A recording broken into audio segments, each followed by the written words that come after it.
Welcome aboard the Athletics Can't Wait Jets podcast, your nonstop shop for all things Jets with Tim McMaster, Zack Rosenblatt, and Marissa Dunn. Can't wait. Hey, YouTube viewers, check out the great sponsors in the description. It's below the video if you're checking us out on YouTube. Welcome in to the Chris Streveler podcast. Just kidding. I mean, Can't Wait podcast. The Jets are 2-0, though. Yes, the preseason means nothing, but take the wins when you can get them. Tim McMaster here, along with Zack Rosenblatt and Marissa Dunn. We are going to talk about the game, the win over the Falcons on Monday night, and all of Chris Streveler's big moments. More importantly, probably, we're going to talk about the joint practices with the Falcons when the first teams actually went head-to-head as opposed to the game on Monday night. We're also going to take some of your questions, check in on the 53-man roster. So a lot to get to. New backdrop for Zack, which we noticed when we got on here before we started. And he went on to inform me and Marissa that he is this is a true, you've really entered the world of podcasting. Oh man, Zack, because you are recording from your parents' basement. This is what they say about people who work on the internet, right? That they just live in their parents' basements. That's what I don't live here. I'm just here because I have to take my dog to the vet, and I still take her to the vet near my parents, and it's a whole thing. But yeah, so I'm in my parents' basement right now. I'm hoping they don't really understand podcasts, so I'm hoping they don't come down and interrupt this. I'm hoping they do come down. Actually, yeah, that would be great. Fantastic. I am not. We learned one more thing about you, which is that you have a dog, which is cool because yes. This is a very dog-friendly podcast. So tell us about the dog name, and everything's good with the vet, right? Just to check on. Yeah, everything's good. Just update on her vaccines. Her name's Maggie. All right. She's my Very buddy. cute. She is scared of going down into this basement for some reason, though, so she's not down here with me. She follows me everywhere normally. She's the best. I'll share a picture or something, or she'll come on the pod next week or something like that. Awesome. Oh yeah, absolutely. Yeah. All right, let's get to the Eagles and this team. Oh wow! What is this, Birds with Friends? Okay. Don't share this with Bo. This is really funny because I was going through old videos the other day and I found a clip of when Tim did the same thing. And Connor got so mad because, Connor had the rivalry with Birds. I'm Why a is it nice that, though? guy, Like, so I'm not going to get mad at Tim like Connor. There's I'm too no nice reason. There's like no reason for me to throw that team name in. They played them in the first preseason game. I'll give you it. Yes, It's all right. true. Maybe that's what it was. But it's so weird because I watched this like last night. So like Bo's in my head, or You just have Chris Streveler on your mind, and that you're all fit. I don't know. I can't think of words right now. I haven't slept much. That's what All he does to you. Chris Streveler just makes your mind. Yeah, go that's what I'm saying. blank, Yeah. He does. All right, and speaking of that, that's a good transition. Let's There get you go. into the game first. Then we'll talk about the joint practices. But the game, the first half was it was a bore. I mean, the Boo Birds were out at MetLife Stadium, but the second half was salvaged once again by Chris Streveler. 8 for 11, 119 touchdown. He did throw an interception. I'm willing to We don't overlook talk about that. Yeah, he also ran for 33 yards on 6 carries. And you took your post-game notebook, Zack, and you basically made it a Chris Streveler story, which was fantastic. The whole you got into everybody else that flashed and the other stuff of the game, but the whole big first chunk of this was about Streveler because you took the photo that we talked about on the show last time of him on the back during the Grey Cup parade with the fur coat and the cigar and the cowboy hat, and you took it around the locker room. And it seems like, from reading the story, and everybody should check it out on The Athletic, everyone on this team loves this guy. Yeah. It's funny. Like, I feel like most of the people didn't even really know who he was, even while he was like in the locker room the first couple of weeks, because he just was not getting reps in practice. But yeah, like Dan Feeney, the offensive lineman who, has a unique signature look himself. He's the one that was like chugging beers at the Islanders game. He's like, yeah, that photo looks like how he plays is what how he described it. It's funny. I wrote this like long story about the quarterback room the other day, just like going deep into it. And it got so long that I couldn't really fit much Streveler stuff in there, which stunk because I had a nice chat with him and I had all this good stuff. And then he goes out and has another heroic performance in a very important game. And so I was able to use a lot of stuff he told me about, like, how I might have mentioned this last week. I can't remember, but like at that parade where he won the Grey Cup, like somebody threw him like a chain and he grabbed that and he put it on. He was wearing jean shorts, fur coat, no shirt, cowboy hat. People were like throwing him beer cans and wine bottles.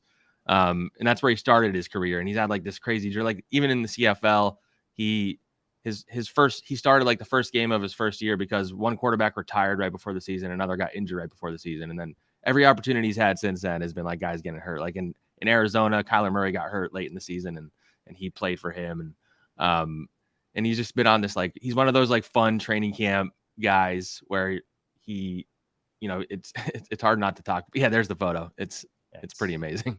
But yeah, he's become like one of those preseason folk heroes is how I'm describing him, and Jets fans are in love with him. He's outplaying Mike White, honestly. I mean, he's going against backups, but he's making it so they're gonna have a hard time keeping him away, whether that's on the practice squad or whatever. But it's a fun story, and he's kind of become like a Chuck Norris-esque figure around this fan base right now, where it's like he can do no wrong. I will say that at halftime of this game, when the Jets were down 16-3, I said, wait for the second half. Streveler's going to throw two. You literally texted that. Yeah, it's in our group text. 17-16. I have the text to prove it. Now, the score was off, and he only threw one touchdown pass, but I'm taking credit for it anyway. Led two scoring drives. Yeah. Right. Led two scoring drives. And it's just fun to watch this guy. So I guess the question is, you said they're going to have a hard time, getting rid of him at this point. Where does he land? Because yes, he outplayed Mike White last night. Mike White was actually playing against the Falcons starters versus who Streveler played against in the second half. And Mike White was playing against the Falcons starters without the Jets starters. It's basically a team around him of Jets backups. And still wasn't terrible. 12 of 17, 90 yards, an 83 rating. He did get booed, or the offense got booed. I shouldn't say these fans would not boo Mike White, but they booed the offense in the first half. But that said, with one more game to play, and I know it sounds like Joe Flacco may play a little bit against the Giants. How do you think this whole thing shakes out? Because, I mean, Streveler, he just looks like a guy that can be a contributing third quarterback. Yeah. I mean, at the very least, he's making it clear that he deserves to be in the NFL. I still think they're high on Mike White. I don't think they would give him Mike White's job. So unless Zach Wilson had to go on IR, the only way that would happen is if there was a setback of some sort, and then the roster spot would open up. Like I imagine they'll try to get Chris through to the practice squad. He's a good extra arm to have. Maybe a team picks him up, a team that has a bad backup quarterback situation. He has experience in the NFL, which is a positive. So yeah, I think he's shown to me that he at least deserves like a chance. I mean, for him to play the way he has, after basically just starting to practice with the team last week, he's been with the team. He knows the offense. He's been diligent and all that stuff, but he literally got his first team reps this last week. And so he's gone out there and run the offense. His teammates all love him. He brings some energy. Like he's what you want in a backup quarterback. Like you don't want to, I mean, maybe you do. Maybe you'll win a Super Bowl if Chris Streveler is your starting quarterback. He's like the next Nick Foles for all I know. But you can win a Grey Cup. Yeah, I mean, at the very least, he's a good guy to have around, and I think they'll try and keep him on the practice squad. Would be my guess. Yeah, let's hope he gets through to the pro. Well, I don't know. This is always tricky too, right? If you're a fan, you like a guy. Let's hope he gets through to the practice squad so he's still on the Jets. But on the other hand, like if somebody picks him up and actually puts him on their roster, like good for him. But I think no matter what he's shown in this preseason is certainly going to help him out one way or the other. He's going to be in some way come week one, he's going to still be putting a football uniform on. So that's safe to say, I think. Yeah, absolutely. I agree. All right.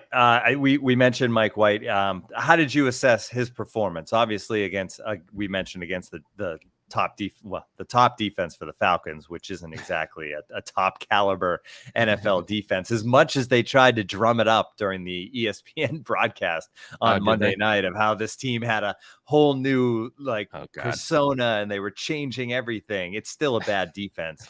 So how did you sum up kind of how Mike White looked? Yeah. We saw them in the joint practices too. And I definitely, the Jets looked like a clearly better team, I would say. Yeah. But in terms of Mike White, I think he was fine. He had a couple throws that were pretty inaccurate. They didn't really do much down the field. I think what do you have, 12 completions, and he still had less than 100 yards, I think, or something like that. So it was an efficient performance. It was better than last week when he struggled a bit. I still think you want to see more from him. Like you said, though, he was going against the Falcons played all but one of their starters, I think. So I don't know if the Jets expected that or what. And he was behind an offensive line that had 0 starters on the Jets had 0 projected starters on their offensive line, and their receivers weren't playing besides Garrett Wilson, and the tight ends weren't playing, and Breece Hall was the only running back that's going to play a lot that was playing. So all the factors, all things considered, he was totally fine and perfectly what you hope to see. But I kind of want to see a little more of him in this joint practice coming up and against the Giants, I would say. Yeah, and you mentioned Breece Hall, and like the running back numbers were awful also, probably because of the line that they were running behind. Breece Hall didn't look great, but that was kind of to be expected when the holes just weren't opening up there on the offensive line. All right, a couple of things to get to as far as just more to get to as far as the game on Monday night. One, Robert Saleh has said the decision will be made pretty soon on cornerback Bryce Hall versus Sauce Gardner. It didn't go well for Bryce Hall on Monday night. And I didn't really hear Sauce Gardner's name, which just made me think, well, they're avoiding him. And Bryce Hall got burned a couple of times. So it seems pretty clear cut at this point. Yeah, that was like an air quotes competition. I think from the beginning, it was more like to motivate Sauce Gardner. He's pretty clearly been the better player. I don't think Bryce Hall's had a bad camp by any stretch, but you're kind of seeing why the Jets felt like they needed to invest in the secondary. Like Bryce Hall was their number 1 corner last year. This year, you can feel good about him being your top backup behind Sauce and DJ Reed. But yeah, he had a rough game. If the Jets want to like try and get value for him in a trade at some point, I don't think he really helped himself. He got burned pretty bad on Kyle Pitts, which is going to happen to a corner because he's a freak tight end. He gave up a touchdown. There was a play where he was called for a hold, but he still gave up the catch. Like it was just a rough night all around. Even Saleh said that. And whenever a coach like admits that a player had a bad game, that's how you know it was especially bad. So it was rough. I don't think his like roster spots in jeopardy or anything, but it's pretty clear that Sauce is the starting player. One of the things Saleh indicated is that when they go against the Giants next week and some of the starters are playing, like whoever's out there first, I would say is a pretty safe bet is going to start in week 1. And I'd be surprised if Sauce Gardner wasn't the one starting opposite DJ Reed.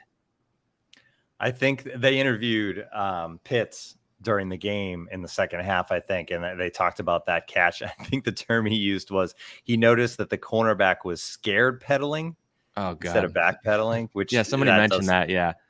It was that's what I'm saying. It's amazing how far their secondary has come. Like at this time last year, I mean, even just like from afar looking at the Jets depth chart, like this is a brutal secondary, and all those guys now are backups. You look at Brandon Echols, Javelin Goudry, Bryce Hall. All the guys they were starting last year are backups now. And like LaMarcus Joyner was out last year and he's back. And so their safety room is a little deeper. Ashton Davis and Elijah Riley. Sorry, Bo. They were both playing a lot last year. And now they're like fighting for scraps at the end of the roster now. So it's the secondary is clearly more talented. You want to see them all playing together in a game setting to see how they fit and stuff. But I think if anything, last night showed that the fact that the opposing quarterback was avoiding a rookie corner to throw it at a guy who's been in the league for a few years kind of says a lot about like where that competition is. Yeah. And once Ritter got in for the Falcons, you knew although at that point I think Sauce was kind of done, but he would avoid Sauce because he knows exactly teammates, how good he is from Cincinnati. And I know Sauce picked him off on Friday during practice. All right, a few other players who kind of flashed on Friday. Bradley, and I'm going to screw this up. Is it an A? An I?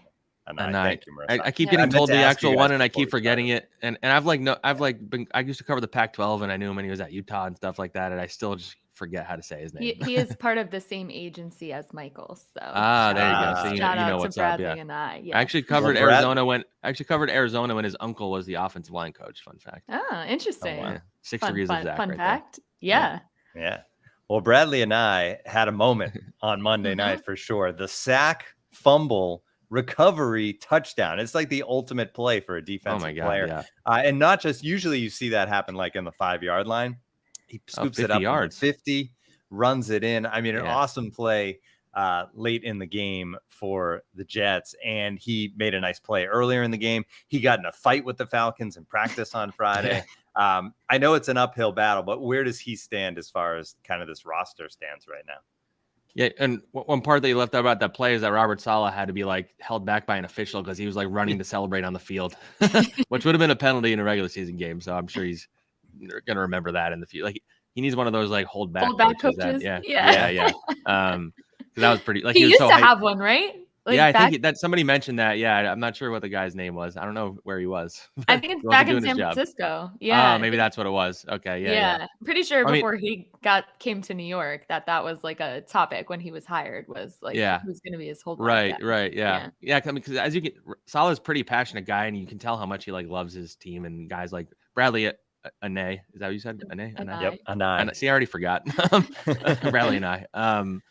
Yeah, he's a guy that after the game, Salah kept saying about how like he chose us, like because he left the Cowboys in the offseason and he signed with the Jets, even though they had a deep room at defensive end.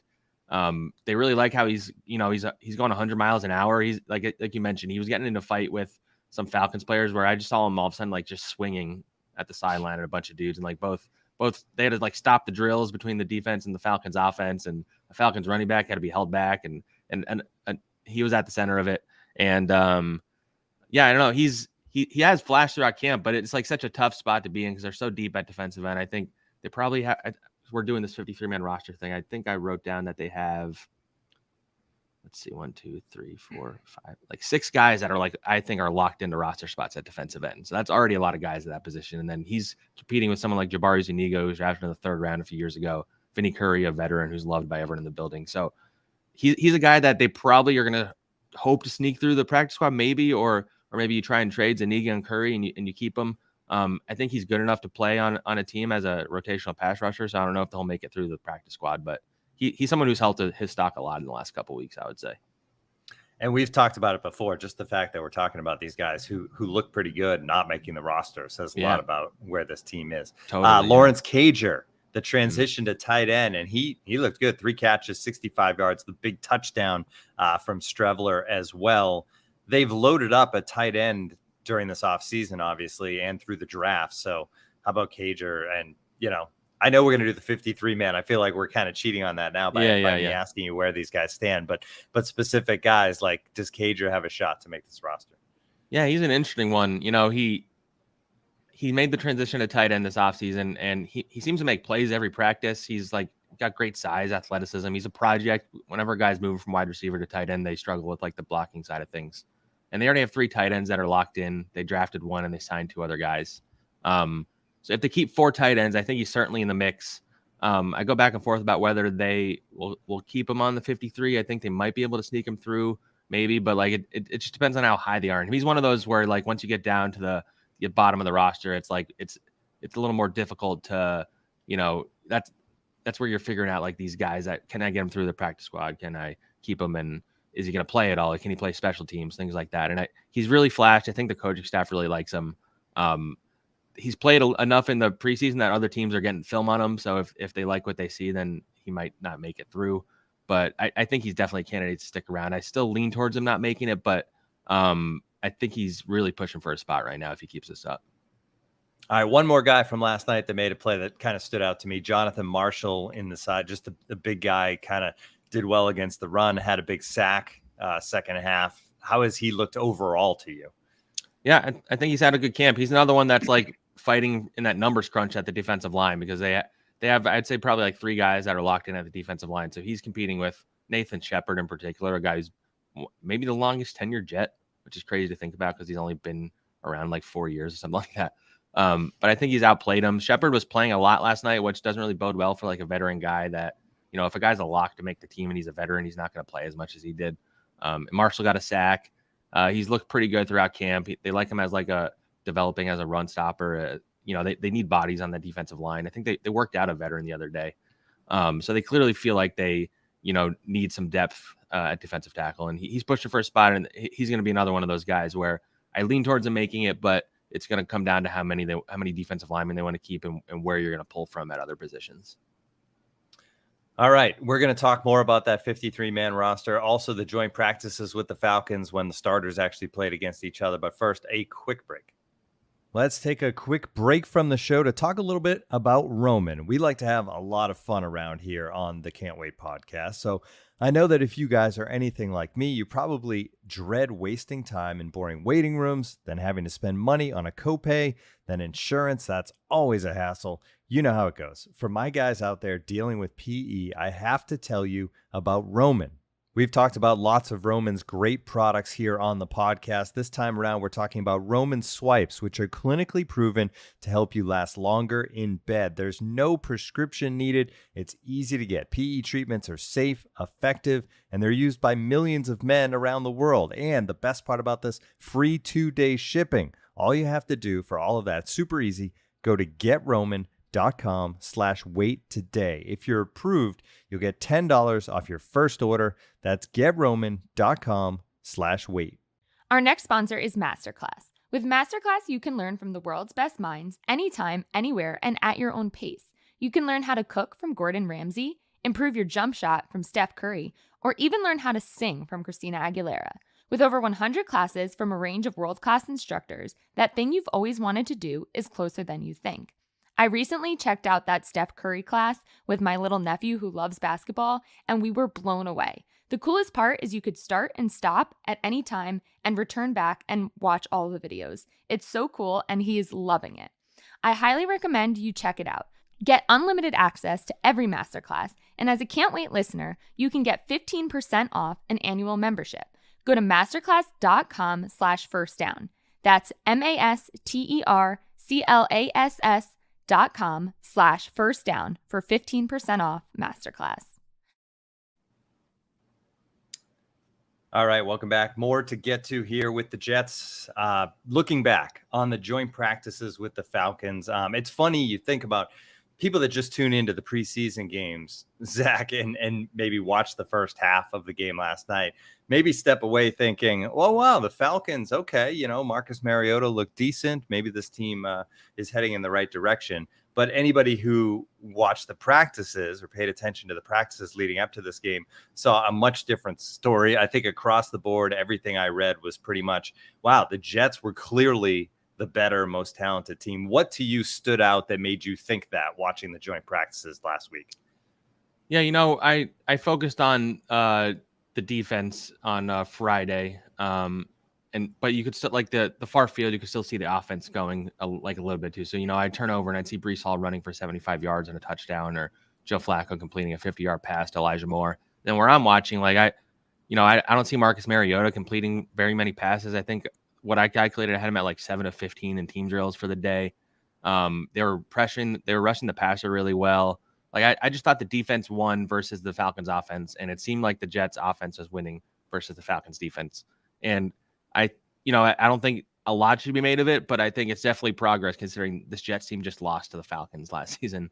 And the fact that you can definitively say they're better than another team, unfortunately, is progress around here. So it's definitely a positive thing. I imagine we're going to feel the same way when they go against the Giants on Thursday, because as we've talked about on here, I think that's one of the 3 worst rosters in the NFL. So I would hope they go out and dominate however many team drills they do on Thursday. But yeah, I was definitely encouraged. They played up to the moment. Saturday was a little more of a light practice, so I tried to focus more a little on Friday. And I just think they're a better team than the Falcons, which isn't necessarily saying much, but calling the Jets a better team than somebody is a positive thing. So overall, when you look at this preseason, they go up against the Eagles, joint practices with the Falcons, going against Falcons, then the Giants. A year ago, they spent time with the Packers and then played the Packers, which is a very big difference. Do you think they would have been better off at some point along the way in this preseason playing against a better team? It's hard to say, just because with some of these teams will play all their starters and some of them will bench all of them, and so it's just so hard to plan. I wonder if they won't, because TV money and all that stuff, but I think teams would be way happier if they just did joint practices and no preseason games. I think that would make everybody happy, honestly.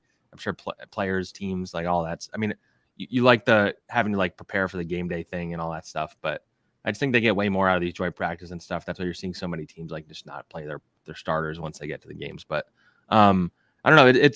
I go back and forth, but yeah, it would have been interesting to see them go. Last year, I covered the Giants last year. They did joint practices with the Browns and the Patriots. And I was there for both of them in Cleveland and New England. And both of those teams just were so clearly better than the Giants. So ultimately, I think that would have been good practice for them if the Giants didn't have a disaster of a season and everything that happened and Jones getting hurt and all that stuff. But so joint practices against a good team would have been good for this team. But at the same time, they're still slowly on the upward trend and going against a couple teams that you're better than. Maybe that'll boost their confidence going into week 1 when they're going to go against a Ravens team that's better than them and a Browns team that's more talented than them, probably. Yeah, they're certainly going to get that competition pretty quickly. Robert Saleh, we mentioned it towards the top. He said that Sunday against the Giants will be a dress rehearsal, which sounds like the starters are going to play. I don't know how much. Obviously, we'll figure that out. But it goes against what a lot of coaches do in that final game where nobody plays. But a lot of coaches don't play, right? Like Tom Brady's not going to play this entire preseason. So there's Tom Brady just started practicing. Yeah. Yes, just what do you think of the decision to put those, especially when you think Zach Wilson already got hurt this summer? What do you think of the decision to get some good reps for the starters in the final preseason game? I mean, obviously there's a risk, as you saw with Zach Wilson getting hurt and things like that. But I think it makes sense, especially because the way the schedule is now with there only being 3 preseason games and then you have that like week in between. I think it does make a little more sense because so they're going to go out, they're going to play a series or 2 or whatever it is. Then they have a week to not unwind, but, take a breath from that. And like, they know how the operation one's what they need to work on. And then the season comes around on September 11th. And, you hope Zach Wilson is back by then. As we've said, I'm not very confident he will be. They need to get, and Joe Flacco hasn't gotten game reps with this group yet. So that's going to be important. And the offensive line has not really practiced at all together if you factor in Dwayne Brown. And so they have 4 out of 5 offensive linemen playing either new positions or it's a new person from last year. Dwayne Brown hasn't done team drills yet. So they have like a lot of things they need to figure out. You hope Dwayne Brown is ready to go by next Sunday, because I think him in particular will be important to get him out there. Him and Joe Flacco, I would say, are the main ones. And just getting like the whole group, like with the starting offense, like getting the running backs, getting to run behind that offensive line and, getting these receivers with Joe Flacco in a game setting and the defense all getting on the field together because there's been a lot of banged up guys. So I am curious to see, like, is Carl Lawson going to play? Is, DJ Reed, like all these guys that have been banged up, I wonder if they play. But I think it makes sense to do it this way, especially because of that week off they have in between, I would say. We actually haven't mentioned Joe Flacco on this episode. Mm-hmm. He's continued to play well, obviously. You did do the quarterback room story last week, which people should check out on The Athletic. $1 a month for up to 6 months, theathletic.com/can't wait to get that subscription in. The thing that, the story was really good because you learned a little about all these guys, but maybe something that stood out to me, because I remember when they originally brought Joe Flacco in, one of the things was like, he said, I don't want to be that guy that just like coaches up the young guy. I don't want to be that guy. But it seems like reading that story and just seeing quotes from Joe Flacco, I don't want to say he's begrudgingly just become that, but I just think being 37 years old and a guy who's seen it all in this league, he almost can't help but be that guy, because just through normal conversation and talking to teammates, I think you just kind of become that, right? Yeah, there's a lot of that. He's a guy that everybody, Elijah Moore had a funny quote where he's like, we're all born after 2000, so Joe Flacco is like a legend to us, and we're like, oh, that's Joe Flacco on the field. Like, and I even included this here. It's not like he was like a star even in his prime. Like, he was just a name that everybody knew, kind of thing. But he's a name. He's been around the league for a while. He's 37. He's kind of the unwitting father figure of the locker room. He says, like, I don't feel like I'm old. I feel like I'm 25, even though he's 37. But I think the combination of his experience and his approachability, I think his personality has really endeared himself to this locker room. So I think that's why you have him just kind of naturally becoming a leader of this team, even if he didn't really come here with the plan of being that. And it's also why it just seems like everybody in the locker room loves him. Like, everybody I've talked to, like, maybe you wouldn't expect that because you see all those quotes. Like, when he was in Baltimore, it was the same thing. Like, he said he didn't want to mentor Lamar Jackson. He was like willing to answer any questions he had and stuff like that. And as he's gotten older, it seems like more people are just going to him to talk to him about things. And CJ Uzama like told me in the locker room last week that, the day before he had just sat down and talked with Joe Flacco for like 45 minutes. And he has all these stories about playing with Ray Lewis and Ed Reed. So it's like a grandpa sitting down and, telling about the old days. But he's their starting quarterback. So, at least for week 1, most likely. But yeah, I think it's not quite what I expected, honestly, when I started covering the Jets, that Joe Flacco would be such like a prominent figure in this organization. It's obvious to me now why they brought him back. Everybody is, maybe they are not going to win a lot of games if he's starting a lot, but they really do believe that things are going to run smoothly with him when he's in there. And to have a 37-year-old quarterback where you still trust in that way. It's interesting, and we'll see how that works. But this locker room loves him. That's for sure. Yeah, and that quarterback room is tight. They have a text thread that went through the offseason, even though they weren't all under contract. Definitely check out that story. All right, let's look at this 53-man roster. How do you want to do this, Zach? You want me to just throw out positions and you kind of break it down? Or yeah, I was thinking we go. So what I did was I just to give you like an overview, I went through each position. I put down the guys that I think are for sure going to make it, and then there's some who are fighting. I calculated 46 guys that I think are for sure making the team. So that leaves like 7 spots up for grabs. So we can go through each position. Some of them, we can linger on longer than the others because we've talked about a bunch of this already. But yeah, we can go position by position. I would say start on offense. All right, let's start on the offense. And we already talked about this, so we can probably be quick at quarterback. Yeah, I mean, Wilson, Flacco, White, and then you try and sneak Streveler onto the practice squad. Teams don't keep 4 quarterbacks. Some used to, but unless he's like a guy they drafted, he's not making the team. So yeah, we don't need to keeping 3 is even a lot. Yeah, it really is, especially with the practice squad rules. Right. But I think it's what the Eagles used to do back in the days. They would like have a young guy they develop. Donovan McNabb would get hurt. The guy would go in, look okay for a couple starts, and they'd trade that guy for a draft pick. So I think Joe Douglas maybe learned a little bit when he was in Philly and when he was in Baltimore, where he's like, Mike White is the kind of guy they're just going to develop there, and he's shown some flashes. And so when a team is desperate for a quarterback at some point, he can swing him for a draft pick. Yeah. Too bad they couldn't trade him after the 400 yards. Yeah, right away. Yeah, when his value is at its highest. Yeah. Running back is a little more interesting. Obviously, we know who the starters are, but they're deeper than they've been. Yeah, and it's another position where they're going to cut like some NFL running backs kind of thing. I mean, Breece Hall and Michael Carter are for sure going to be there. I think Tevin Coleman probably makes it. He's a veteran that I think they like and trust. Zonovan Knight, the undrafted rookie, has really been pushing for a spot. Like I'm not confident enough to say he'll make it just yet. He did have a nice return. The fact that he helps on special teams helps.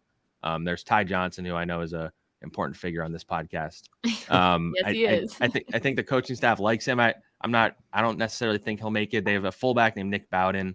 I think it'll come down to him or a 4th tight end. I lean more towards the tight end right now. Michael Pirine is probably not going to stick around. So ultimately it comes down to, do they want to keep 4 running backs, 5 running backs, or do they want to keep an extra tight end? So I think Zonovan Knight's pushing for a spot. Ty Johnson is there. He's a good pass catcher and all that stuff. So that's an interesting one I'm keeping an eye on for sure. So you think Knight is number 4 or? Yeah, if they keep 4, I would say Knight right now. Yeah. Okay. Wide receiver, and this is the Denzel Mims conversation. Yes. So I have 5 guys who are, I think, pretty clearly going to make it. That's Corey Davis, Elijah Moore, Garrett Wilson, Braxton Berrios, and Jeff Smith, who I think the coaching staff really likes and can contribute on special teams. Then you have the Denzel Mims question. He got his first reps on special teams last night. He was a gunner on punt return unit or the punt coverage unit. He was on the return units. He got called for a block in the back. It was, like I said, it's the Denzel Mims roller coaster. He had a good catch, yet he was the one targeted on the interception that Streveler threw, and Streveler can do no wrong. So obviously it's not his fault. But yeah, Mims, again, I think I've said this. I don't know if they would just straight up cut him. I feel like they're probably going to try and trade him. I would think they would be able to find him a spot somewhere, though teams might know that they don't want him. So it's ultimately if they decide, like, can we get him on waivers or not kind of thing. If they keep 6 and they get rid of Mims, I think the guys that are fighting for that last spot are Irv Charles and Calvin Jackson. They both have pretty good camps, made some plays in the preseason games. But yeah, as of right now, I'd say the 6 receivers with Mims making it, but a possibility that he gets traded for sure. He's never done the special teams thing before. How much does that help, the fact that he's at least trying? Well, he's trying to do it, but it's such a work in progress that, like, I don't know if he would ultimately be inactive in week 1 if they kept him, I think. So do you want to keep Denzel Mims inactive for, the first half of the season, or do you just want to cut him and cut your losses now? Like it's going to be a very fascinating decision. I'm sure they're shopping him around the league right now, I would guess. All right. Tight end. Tight end, yeah, Tyler Conklin, CJ Uzomah, Jeremy Ruckert, the kid they drafted, they're in. And then the last spot will come down to Trayvon Westko, who's gotten a lot of reps. He had a rough game yesterday. He had a couple penalties. He's gotten a bunch of reps with the first team throughout camp. But Lawrence Cager has stood out more. He's not as good of a blocker. Like I lean towards Westko making it right now. But Cager, like I said, if he keeps up how he's been playing, like they're going to have a hard time keeping him off the roster. For the offensive line, do you want to go position by position, or do you just want to talk about the whole? I can just do it as a whole because I mean they have the 5 starters: Dwayne Brown, George Fant, Elijah Vera Tucker, Laken Tomlinson, Connor McGovern. I have 3 backups who I think are pretty secure in Max Mitchell, the rookie, Nate Herbig, the guard they claimed off waivers from the Eagles, and Dan Feeney. Feeney's only safe because of his contract. They gave him a weirdly like large amount of money, and then if they get rid of him, they like lose a couple mil, so he's safe. And then I think the last spot, which would be the 9th offensive lineman, will come down to Chuma or Connor McDermott, who's still hurt. Like maybe they do something where McDermott makes the initial roster and they put him on IR and they kind of thing. Yeah. But I think it's going to come down to veterans do not go through waivers, so they could. That's true. Yeah. Yeah. So they could cut a guy, bring him back the next day. That's a good point. Yeah. There's some roster gymnastics that those GMs. Yeah, that for sure will happen. Yeah. But like we said, they have like Chuma and McDermott have both like experience as starters, and the Jets are in position to like cut those guys. Like those guys were pretty important figures a year ago, So so I think it comes down to those two. I don't think they would keep both of them. I don't think they need that many tackles, but that's going to be another interesting one, especially because McDermott's still out with his ankle injury. So, All right, let's switch over to the other side of the ball on the defense. We'll start on the line. Same thing, or do you want to do interior first? I'll do defensive end first because that one fascinates me. So Jonathan Franklin Myers, Carl Lawson, Jermaine Johnson, Michael Clemens, Jacob Martin, and Bryce Huff are the 6 that I mentioned earlier that are, I think, pretty locked in. Martin and Huff maybe started camp on the bubble, but they've both been really good. Huff's a little banged up. He hurt his oblique recently. I'm not sure you never know how serious things are with this team. They'll say like, it's not that bad, and then they're out for like 2 weeks or whatever. So we'll see what happens there. But the other 3 are the ones we talked about a little bit earlier: Jabari Zuniga, Vinny Curry, Bradley Anai. I got it. I'm gonna remember it at some point. Like Bill Nye. Okay, that's a good way to remember it. Bradley Nye, the science guy. Got it. Yeah. There you go. I think Zuniga's a guy that maybe they try and trade. He's had a good camp. He's got a lot of sacks. I don't know if there's really a place for him in this rotation. Vinny Curry's a veteran. He keeps getting banged up, which is tough. And he's a vested veteran, so they could, in theory, cut him and then just bring him back. I don't think he necessarily would go anywhere. I think he likes being here. So maybe that's kind of the roster gymnastics they do. And you try and get an eye into the practice squad. All right, and the tackles. Quinton Williams, Sheldon Rankin, Solomon Thomas are secure, I think. And then you have Jonathan Marshall, Nathan Shepard, and Tanzel Smart, who's had a good camp, kind of fighting for that spot. I lean towards If they keep 4 defensive tackles, I think Marshall is the leader. Shepard has experience, but like I mentioned, he just has not really stood out in camp. And he's been here a while and he hasn't really developed. So I think Marshall makes it, especially because he's a guy they just drafted last year. Linebacker's an interesting one, especially once they sign Quan Alexander, because they have a couple of young guys there. CJ Mosley, Quincy Williams, Quan Alexander, and Jamian Sherwood, the Florham Park Strangler, are the locks, I would say, or close to it, at least with Sherwood. Hamza Nazir Al-Adin, I don't know if I'm saying that right. It's a complicated name. He's one that maybe they can sneak him through the practice squad. He was on track to like be a starter or like the 3rd starter. They don't really play 3 linebackers that much before they signed Quan. I lean towards him maybe not making it, but he's like one of those tough roster crunch guys, and he'd be competing with someone like Delshon Phillips and Marcel Harris. Harris is hurt, I think, but I don't know how many linebackers they want to keep, or if they want to go heavy on the defensive backs over linebacker. But I'd say 4 for sure staying, and maybe they keep 5.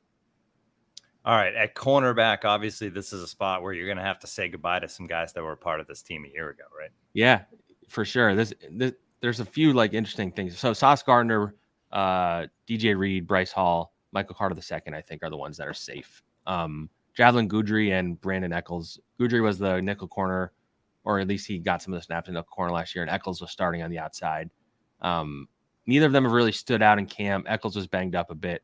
I think they both might still make it just for depth, but the complicated one they have is Justin Hardy, who's not really a corner. He's more of like a special teams exclusive guy. Mm-hmm. If they cut him, they save $2 million. They only have like $5 million after signing Dwayne Brown. It's because Brant Boyer, their special teams coach, like went to bat for Hardy the other day. He like called him a Pro Bowl caliber guy, like one of the elite guys in the league, and clearly like trying to make a case like, don't get rid of my guy kind of thing. But like they're at a stage now where like, can they afford to keep a guy that can only play on special teams as opposed to helping at corner? So he's going to be a very interesting decision for them. And if they kept him, they might wind up keeping 7 or 6 corners, which is a lot. And then you have to pull from another position, and they're already keeping a lot of defensive linemen. So like, are you going light on offense? That's going to be a fascinating one. I remember when they signed Hardy and they made a big deal of the fact that like they were actually paying attention to special teams, right? A franchise that had been bad on special teams for a long time.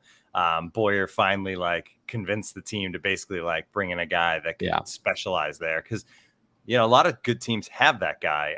It'll be interesting to see if they keep that philosophy this year. All right. And then back at safety. Yeah. Safety. I think the locks are just Jordan Whitehead, Lamarcus Joyner, and Jason Pinnock, who has had a really good camp. And I think they envision him as like a long-term starter. And then whether they keep 4 safeties comes down to how many corners they'll keep probably, but out of the guys that are competing for that 4th spot are Ashton Davis, 3rd round pick a couple years ago, who has not stood out in any way in camp. Will Parks, who has made a lot of big plays, some big hits, some interceptions. And then Elijah Riley, who had a good pass breakup during one of the joint practices with the Falcons.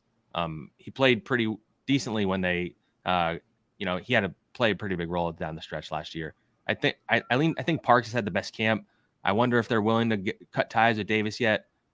In my gut tells me they only keep 3 safeties, but because I don't think any of those 3 guys are like guys that you feel like you need to keep on the roster. But Bo would disagree on Elijah Riley, I guess. But definitely. Yeah, that's kind of where I'm at safety. Like you feel really good about those 3, especially if Joyner's healthy. I'm not so sure about who the 4th is. Yeah, Davis will be interesting because we always talk about that 2020 draft class. And finally, special teams overall.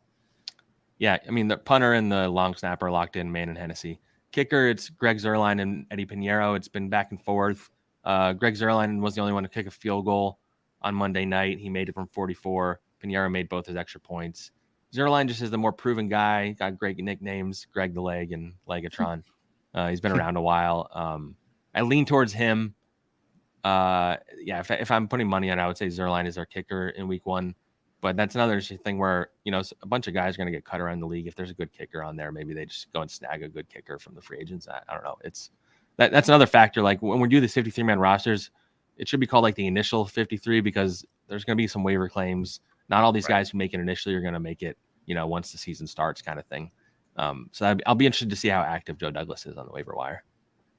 Someday with this New York Jets team, we're going to enter training camp and we're going to be able to say like, that's the kicker and not like wait till the final preseason game or when waivers see who clears waiver, all this stuff. Like someday that'll happen. I counted. I think they've had 13 kickers since Jason Myers left. I believe his last season was 2018. So since 2019, between preseason and the regular season, they've had 13 different kickers that have like tried out or had a shot at the job, which is absolutely insane. Joe Douglas is just going to draft a kicker in like the 4th round. It's like, you know what? I'm done. Yeah. Yeah. Wow. All right. I think that sums it up for the 53-man roster. We'll keep this tape. We'll see how you did. Obviously one more game. So a lot of things can definitely shift over the next couple of weeks before that final roster is set. We said we were going to take some questions. Marissa, have we gotten any? So I thought this was an interesting one, and you kind of touched on it. This one's from Harlan. If the offensive line doesn't practice together, how do you expect them to do well once the season starts? And kind of going along with this, Taylor said the offensive line not practicing together gives me 2019 vibes, which is frightening. Yeah, it's definitely a fair concern. You have Dwayne Brown at left tackle, has not played a snap with anybody here. Laken Tomlinson's a new guy at left guard. Elijah Vera Tucker played left guard last year, playing right guard. George Fant was just getting into a groove of left tackle, and they move him back to right tackle. Connor McGovern's kind of the only mainstay. So there's a lot of questions. I think on paper, that's a good offensive line. 5 like solid players, maybe not any stars. Maybe AVT can be a star one day. But I'm definitely concerned about how it's going to look to start the season. So maybe that's why they're okay with Zach Wilson maybe missing a week or two, get the offensive line in the groove. And then when he gets out there, then you're not as scared about him getting hurt again. But it's not like Joe Flacco can move around either. So it's right. I'm concerned, especially going against the Ravens and Browns. Browns have Myles Garrett and Jadeveon Clowney. Like that's a problem. Yeah, I'd be worried about the 37-year-old for sure. Yeah. Okay, so speaking of Zach Wilson, this question is from Brendan, our friend in Ireland, I believe. Oh, wow. Hey, Zach, and he did apologize for spelling your name wrong. He spelled I with an H. appreciate it. Hey, Zach, based off what you've seen over training camp, what are your thoughts on Wilson now that you've seen other quarterbacks in action? Have they shown anything he hasn't yet? Thanks. Oh, man. So it's funny. I kept saying anytime I was getting interviewed about Zach, like I'm reserving judgment until I see him in the preseason games and in the joint practices. And then he goes and has a bad first drive and then gets hurt. And now I haven't been able to. So it's like hard for me to value because I thought he looked good. But again, I keep going back to the fact that it was in practice where he can't get hit. Not all the days were in pads. Like didn't have all of us on offensive line. Like I'm concerned going into the year because I think he's still raw. He still needs reps with all these guys. He had a rough rookie season. Though I think it was necessarily all his fault. I think the talent is clearly there, I would say. Whether he puts it together, I still have questions about. And I'm worried about him missing all this time and then having to get thrown out there in week 2 or week 3. And then, then he's going through his growing pains during the season as opposed to during training camp. So, and they have a hard schedule to start the season. So I'm concerned, I would say. But I think his talent is definitely there. I think his ceiling is way higher than anybody else they have at quarterback, but I'm concerned. Interesting. Okay, last question, and this one comes from me because you're going to see your old friends this week. So what are you looking forward to the most about the Jets going up against the Giants? Everyone's favorite, comparison. So like Jets fans are listening closely. Yeah. I mean, as I've said, I'm not just, sucking up to the fan base. Like, I think the Giants are going to be absolute dog shit this year, honestly. Wow.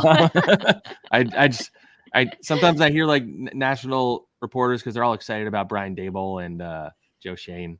And so they're like, watch out for the Giants, Brian Daboll, coach of the year. I'm like, have you looked at the team's roster? It's so bad. So it's going to be weird being back there because I just started this job like a few weeks ago and I'm going back to my old one kind of already. Right. Which is it's going to be very strange, like being among like the Jets writers and the Giants writers and stuff like that. But I did enjoy covering that team. The fan base is unique, like the Jets fans are. I'm working on a story about this actually. The last time these two teams had a joint practice, there was like crazy brawls. It was 2005. Jeremy Shockey like fought 2 guys at once. Like there were nonstop brawls throughout the day. Like everybody that was there calls it like one of the craziest practices they've ever been to. So, I mean, it'd be entertaining if I saw that again this week. I don't think it'll happen, and I'm sure both teams are hoping it doesn't. But so there is animosity between these two franchises for sure. Maybe it's not as bad as it used to be, but yeah, I'm looking forward to it for sure. And does Daniel Jones keep the starting job, or is this Tyrod Taylor thing a real deal over there? I don't know. I mean, they're gonna. I feel like they're gonna give Daniel Jones some time to mess up, I guess. But I don't know. Like I said, his supporting cast is not very good in my opinion. So I don't know. It's the Jets. If the Jets don't dominate the Giants this weekend, I'll be a little concerned. Interesting. Okay. He's in that tough spot where it's like, we've seen it with the Jets with Sam. If you get the quarterback and don't put anything around him, right, you can't succeed. It's impossible. Right. So by the way, I saw a comment in there of someone accusing me of being high. I just wanted to say I slept for like 3 hours last night. I was up working all night. I haven't slept a lot lately. That's why my eyes are almost closed. I'm trying my best. Okay. You're doing great. All right. That's going to do it.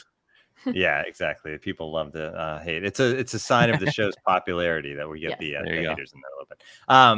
That's going to do it for this episode of the Can't Wait podcast. Thank you for checking us out, whether you're doing it, watching it on YouTube or on Apple, Spotify, wherever you get it. If you haven't yet, subscribe on all those different places and tell other people to do it as well. We'll be, again, until the season starts, we'll be coming at you once a week.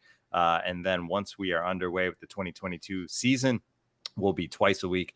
So we'll check in again next week after that Giants game, after the joint practices, to take a look again at this roster and how it shapes up heading into week 1. For Zack Rosenblatt and Marissa Dunn, I am Tim McMaster. Thanks for joining us.